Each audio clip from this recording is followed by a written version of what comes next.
because we're never going to get through all this. And actually, what it's supposed to be is you're supposed to be giving your comments. This is not an interrogation. This is not the time for that. This is not a hearing. A hearing is when you can do that. This is people to give their public comments, and we have so many people here coming, and I hope you understand it. Now we're going to have Beth. We're going to call next person, Beth Evans.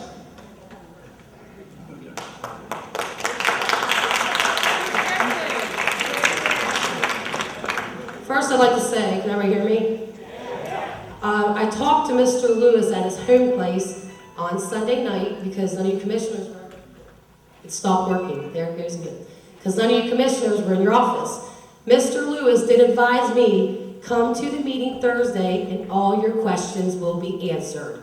So how can you say this is not a place to ask questions? We're trying to do that. We have presentations. We're trying to do that. We are answering questions. But you just said we couldn't. You just said. No, I said we're not going to turn this into an interrogation. Okay. That's what I'm talking about. Okay, we were going to request the copy. We were going to request the finance director to give us the copies of the salaries. However, it does take 30 days. But I'm sure you three can answer this one. What is your salary per year? You're not going to believe this. I probably won't. $28,000. It's probably more than some people in this room. Each one of you make $28,000 And a I year. probably put 50 hours a week in. Okay, I doubt that because every time I call the office, you guys are never in. I call the week of the 28th, I called 3 times, and on August 5th, I stopped by personally twice that day. I never got a message if you called. Because you don't call me back, that's why I don't leave No, messages. that's not true. I never got the message. I don't leave messages. And I'll tell you, if you don't leave a message, I'm going to call you back. The commissioners aren't sitting in, there's a misconception. We don't sit in our office looking, taking care of just bottles. We're out going to all kind of meetings. We're on 16 different committees we're all serving on. We're very busy, and it really doesn't matter if you want to believe how much time we spend or not. But my family knows, my friends knows how much it is. So this is not just, once again, it's not going to be turned into interrogation. I asked a question, I'm not interrogating. Well, we will get your answers on the. Okay. Do you 3 commissioners have a take-home vehicle? No. None of yous do? No. Okay. What's going to be the budget of the county police force? I'm sure you cannot answer that today either, can you? The budget of the county police force is going to be what it is. The road patrol with the sheriff's force. We're going to try to stick by that and we will. That will, let me put it this way: $1 million, you can do a heck of a lot of maneuvering. But we're going to try to keep within the budget.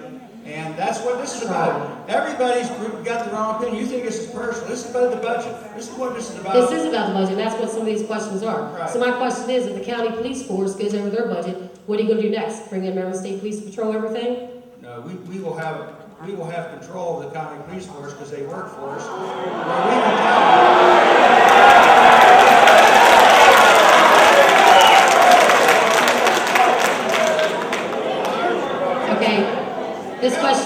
This question is out to Mr. Hutchinson. it is about controlling the budget, really. Mr. Hutchinson, this question, excuse me, this was a quote. I want to know if you really said this or not. On July 29th, you spoke to Deputy Macker and you quoted, "We don't care what the public thinks, we're not running again." Did you say that? You're going to have to move up to the mic, sir. No, Mr. Hutchinson's going to explain that. Wait a minute. Please be adults in this meeting. I, in the first place, did not say that. He said he didn't say In the it. first place, did not say that. Don't call me a liar. You said that. I didn't. I did not say that. Let me give you a background on that conversation. It happened at my home.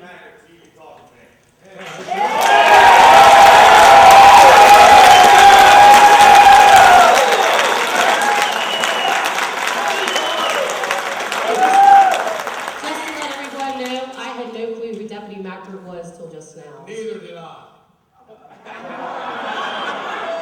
Now, if you want an explanation, I'm happy to give it to you. If you don't want it, you're going to make, your gestures, your calls, because you can sit down, Mr. Mackert. I don't need you to stand up. Here's what happened. He's going to tell you what happened. I'm telling you, if this continues, this meeting will be adjourned. Ladies and gentlemen, wait a minute.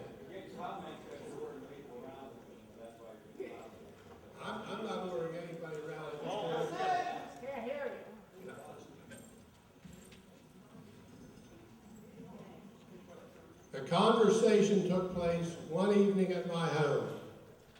I got a call from Mr. Mackert, Deputy Mackert. I did not know and do not know Mr. Mackert.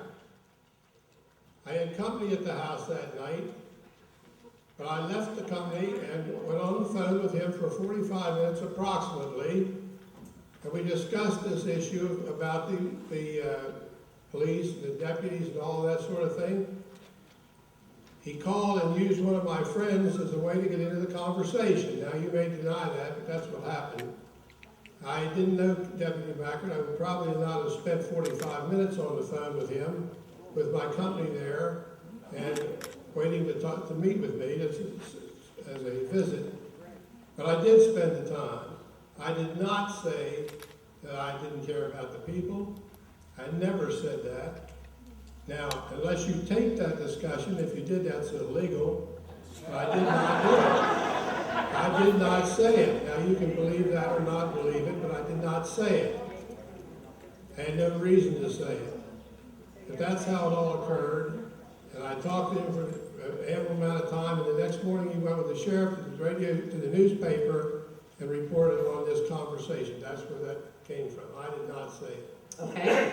Mr. Statham, also, on July 29th, you talked to Deputy Mackert, and you quoted, "I don't care what the people want, I'm not running again, it's time to get even." Did you quote that? That's an absolute lie. When Deputy Mackert called me at my home at like 9:30 at night, knowing he was going to go to the newspaper the next day with the sheriff, by the way, he called my home, and I was sitting with my wife at the time, and he said, he talked to Mr. Hutchinson, and I said, well, I'll give you the courtesy, it's 9:30 at night, we're getting ready to go to bed now, and I said, go ahead and talk.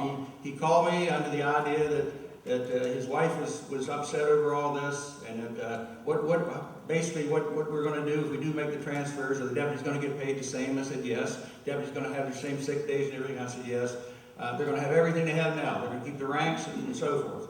And I told him that I was not, I'm not making decisions based on whether I'm elected or not. I'm going to make decisions based on what I think is best for Allegany County, and as hard as it was, that's what I told him. I never said that I don't, you got to be kidding me. I mean, anybody knows. You don't know what to believe anymore when you come into politics. Well, let me tell you my take on this. This is what you're talking about. Yes, I'm talking about the newspaper. I don't believe everything in the newspaper. But let me tell you, this is the paid ad, okay? Correct. Now get this. This is the paid ad. Anybody in this room can go to the newspaper, and I'm sure Kevin will vouch for this, and you can put a paid ad in the newspaper. You don't have to sign your name. This must be a $1,000 ad. I don't know what it costs.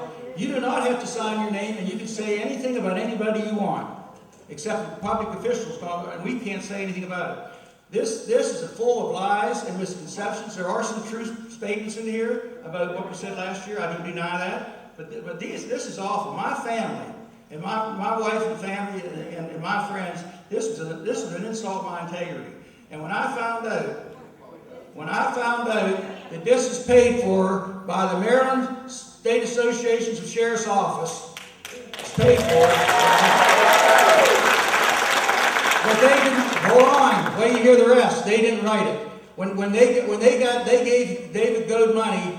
David Goad and Brian Gowns got this from an interview with the state mayor's office.